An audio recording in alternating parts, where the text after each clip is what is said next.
رب اجعل هذا البلد آمنا واجنبني وبني أن نعبد الأصنام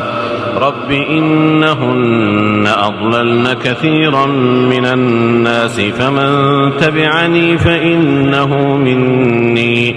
ومن عصاني فإنك غفور رحيم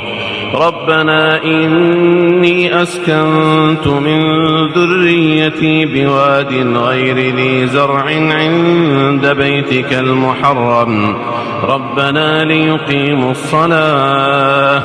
فاجعل أفئدة من الناس تهوي إليهم وارزقهم من الثمرات لعلهم يشكرون ربنا إنك تعلم ما نخفي وما نعلن وما يخفى على الله من شيء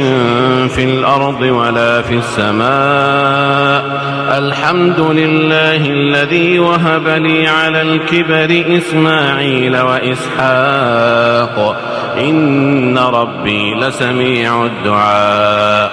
رب اجعلني مقيم الصلاة ومن ذريتي ربنا وتقبل دعاء